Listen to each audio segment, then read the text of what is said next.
I get goosebumps all over my body. I have never ever seen anything like that. Remember, I said to all the crew members that be quiet about this. Don't say anything till we know what it is.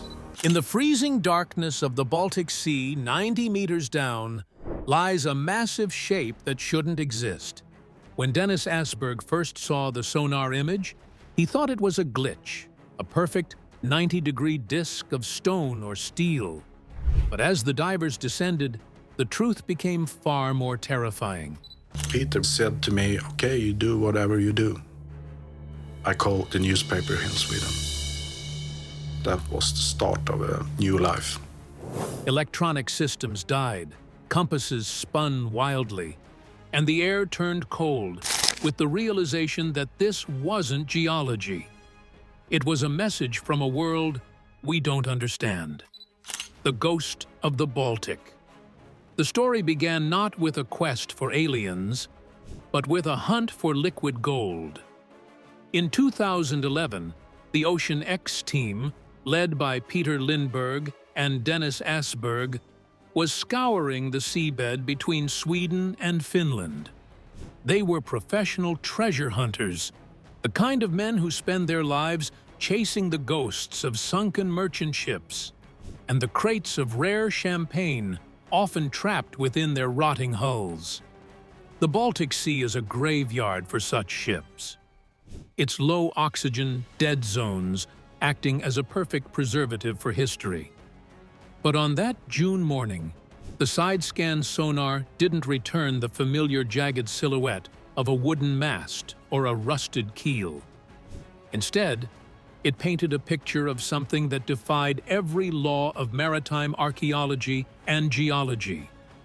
What appeared on the monitor was a massive circular object, roughly 60 meters in diameter. It sat at the end of a long, flattened stretch of the seabed, what Asberg would later describe as a runway or a skid mark nearly 300 meters long. The object didn't look like a natural rock formation. It had distinct geometric features, including straight lines, right angles, and a staircase-like structure leading up to a hole in the top. Asberg, a man who had spent decades reading sonar returns, was paralyzed. He had seen thousands of rocks, hundreds of wrecks, and plenty of geological anomalies. None of them looked like a 200-foot-wide mushroom made of solid stone.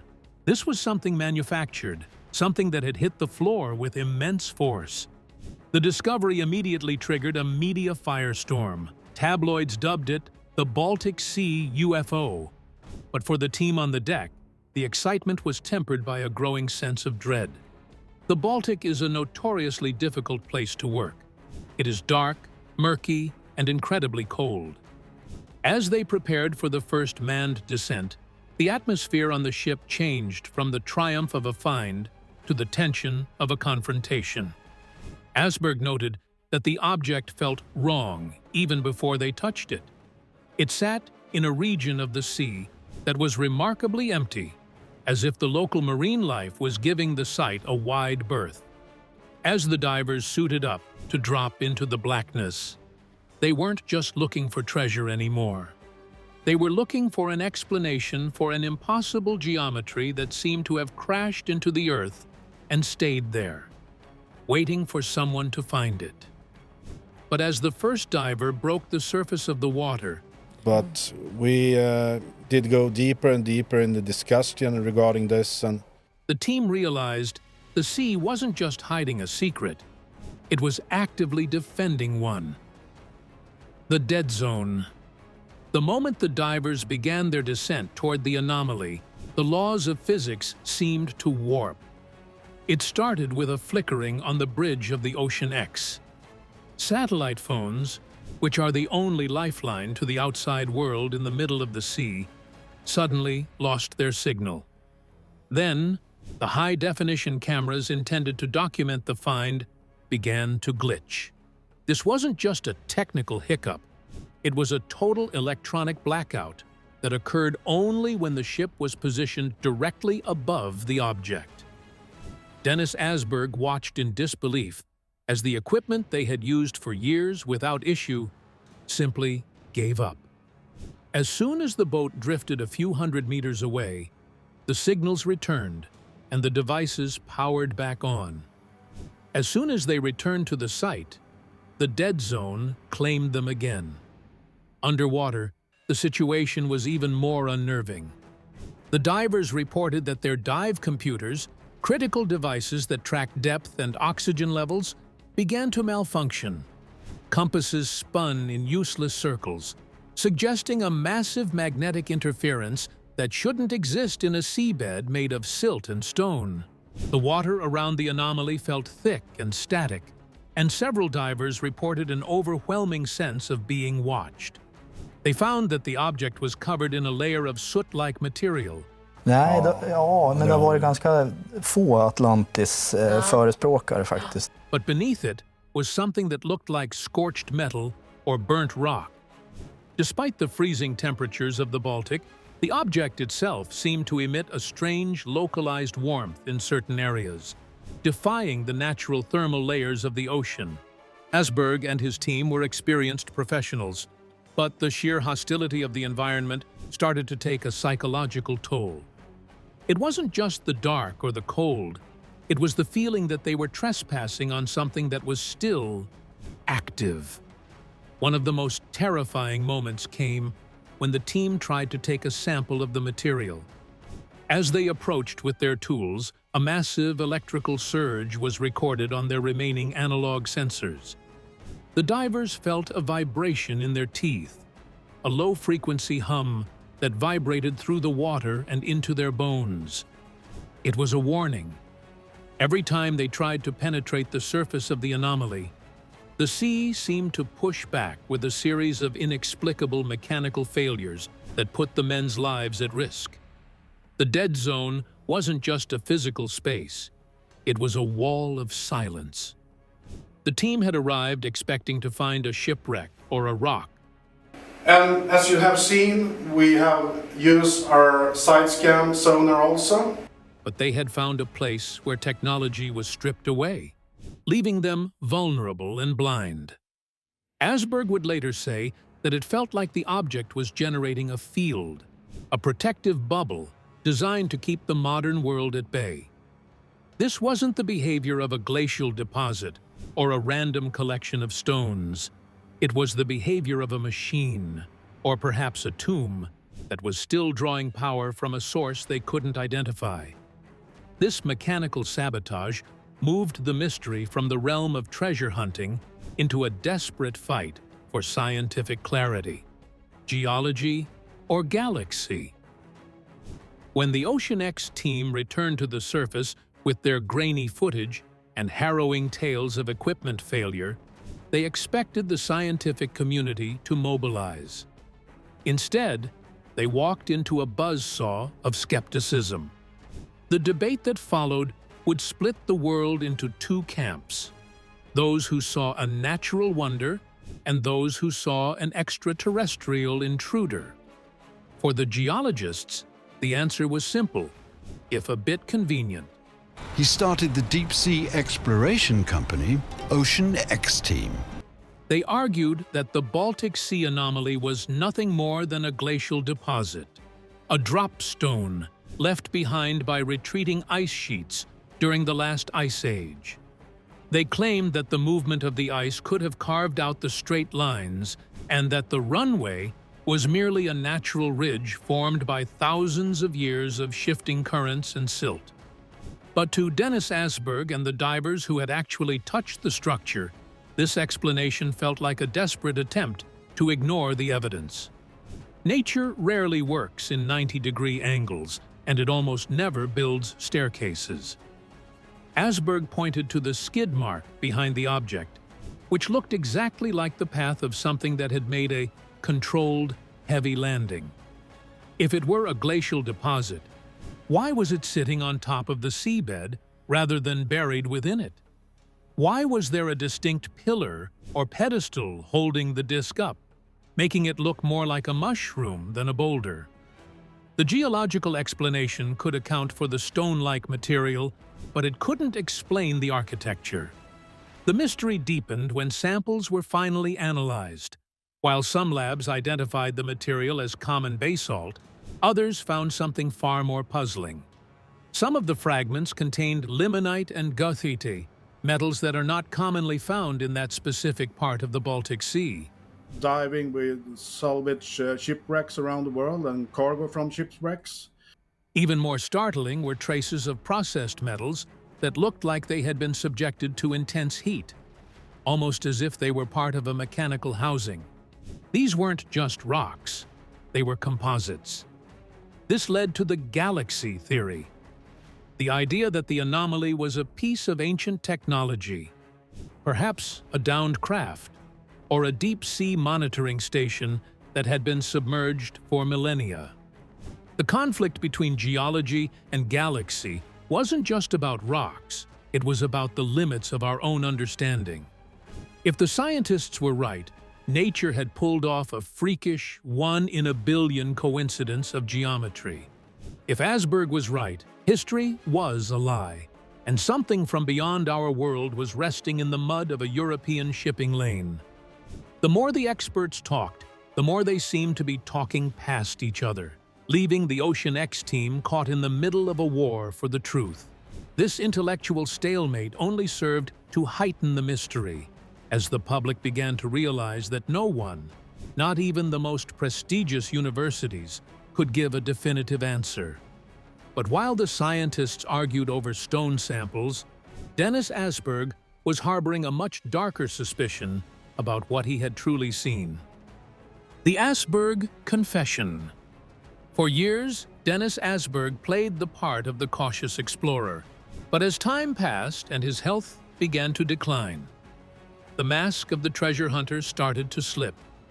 He wasn't just a man who found a rock, he was a man haunted by a memory. In his final deep-dive interviews and private communications, the confession emerged, a chilling realization that the anomaly was never meant to be found, and that what they had seen was only the tip of a much larger, more terrifying iceberg. Asberg admitted that the grainy sonar images released to the public were sanitized, and that the real footage held details that would have caused a global panic. He spoke of a plug, not just an object, but a seal over something that was still functioning deep beneath the crust of the ocean floor. Asberg's terrifying truth was rooted in the structure's interior. He revealed that during one of the final dives, they managed to get a camera near a crack or entrance on the side of the disk. What they saw inside wasn't solid rock. It was a hollowed-out labyrinth of corridors that looked more like the inside of a cooling tower or a ventilation system.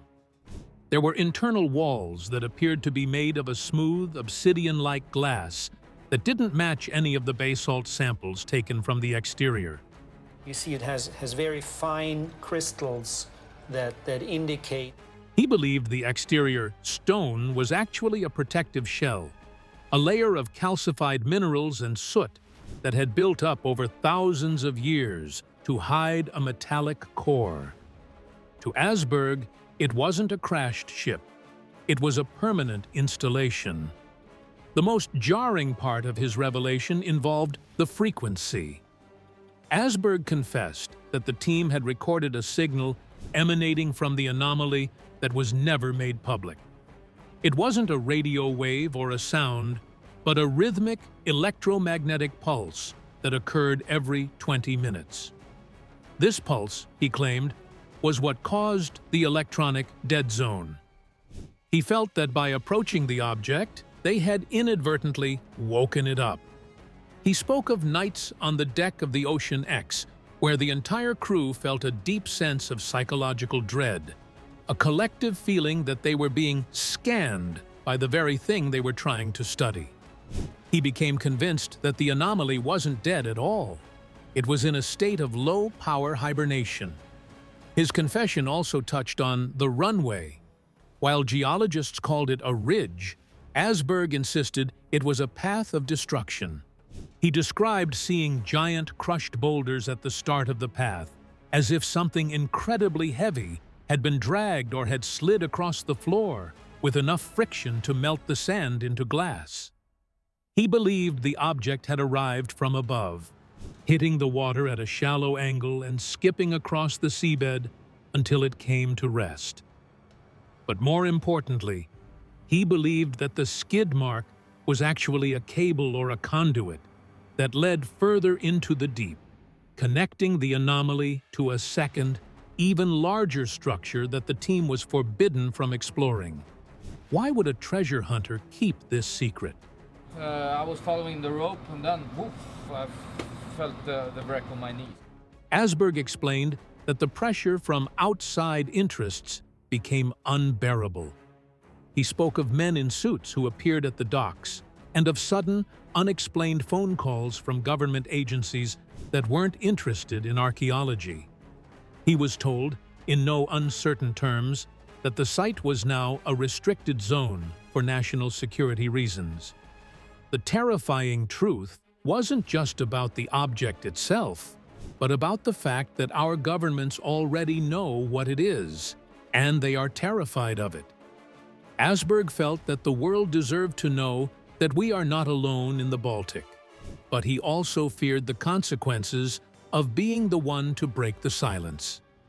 In his final years, his tone shifted from excitement to a weary, heavy warning. He told those close to him that the Baltic Sea anomaly was a trigger. He believed that if humanity ever tried to forcibly open the structure, the resulting energy release would be catastrophic. He described the anomaly as a sentinel, a silent observer that has been under the waves since before the rise of human civilization. His words painted a picture of a world where we are merely tenants on a planet owned by someone else, a realization that cast a long shadow of the state over the entire project. The shadow of the state. As Dennis Asberg's revelations grew more detailed, the atmosphere surrounding the Ocean X team shifted from one of scientific discovery to one of high-stakes espionage. The shadow of the state began to fall across the project the moment the team reported the strange electromagnetic interference. It wasn't just the Swedish authorities who took an interest. According to Asberg, international intelligence agencies and military observers began to circle the site with an intensity that went far beyond mere curiosity. Suddenly, the treasure hunters found themselves shadowed by unmarked vessels, and their radio communications were frequently jammed by signals far more powerful than the anomaly's pulse. The message was clear. They had stumbled upon something that the powers that be considered a matter of global security, not public interest. The most chilling aspect of this interference was the sudden, unexplained blackout of funding and support. Just as the team was preparing for a more invasive expedition, one equipped with deep-core drills and advanced robotic submersibles, their financial backers began to vanish. Long-term contracts were canceled without warning, and the scientific labs that had been eager to test the samples suddenly went silent. Asberg later hinted that these institutions had been strongly advised to distance themselves from the Baltic Sea anomaly. This wasn't a conspiracy born of imagination. It was a systematic strangulation of information. The state didn't need to seize the object. We have a contract, we have, with Titan, production company. They simply needed to make it impossible for anyone to get close to it again. Furthermore, Asberg spoke of a second hush-hush operation that took place in the vicinity of the anomaly. While the Ocean X team was struggling to keep their boat afloat, they observed military exercises in the area that involved experimental sonar and deep-sea recovery equipment. These weren't standard training drills. The ships stayed for weeks, positioned exactly where the team had identified the secondary structure, the one Asberg believed was connected to the disk by a massive conduit. When the team tried to investigate, they were intercepted by naval patrols and told that the area was closed for mine-clearing operations. It was a convenient cover for a secret recovery effort that excluded the very people who had made the discovery in the first place. The pressure wasn't just physical, it was psychological. Asberg and his partner, Peter Lindbergh, found themselves at the center of a sophisticated disinformation campaign. Experts who had never even seen the sonar data Och vad innebär att luckorna är stängda? Troligtvis att manskapet är kvar i båten. were given prominent platforms to ridicule the find as a hoax or a marketing stunt. This shadow of the state worked by weaponizing skepticism, ensuring that any serious mention of the anomaly was met with laughter. By the time Asberg began to speak about the terrifying truth, his credibility had been eroded by a decade of strategic silence and mockery. He realized that the state hadn't just buried the object, they had buried the story, leaving the truth to flicker out in the twilight of his final years. With his resources gone and the gates of the deep-sea world locked against him, Asberg was left to wonder if his discovery would ever be more than a ghost story. The final descent. The story of the Baltic Sea anomaly did not end with a grand unveiling or a public confession at a press conference. It ended in the way most true mysteries do, in the quiet, crushing depths of the unknown. As Dennis Asberg neared the end of his life, his focus shifted from the desire for fame to a heavy sense of responsibility. He knew that the disk, with its geometric staircase and its rhythmic electromagnetic pulse, remained exactly where he left it, resting in the silt of a silent graveyard. The terrifying truth, he revealed, wasn't just about a crashed craft or a geological freak of nature. It was a reminder that the human race is still a stranger on its own planet. We live on the surface of a world that is 70% water, yet we treat the deep as an empty void. Asberg's journey proved that the abyss is far from empty. Whether the anomaly is a derelict piece of ancient technology or a gateway to something even deeper, it stands as a sentinel against our arrogance. The state may have silenced the explorers, and the scientists may have dismissed the data, but the dead zone still hums beneath the waves. Dennis Asberg left us with a final haunting thought. Some secrets aren't waiting to be found. They are waiting for us to be ready. Until then, the anomaly remains a ghost in the Baltic, a silent witness to a history we are not yet allowed to read. Subscribe to the channel for more riveting stories. Thanks for watching.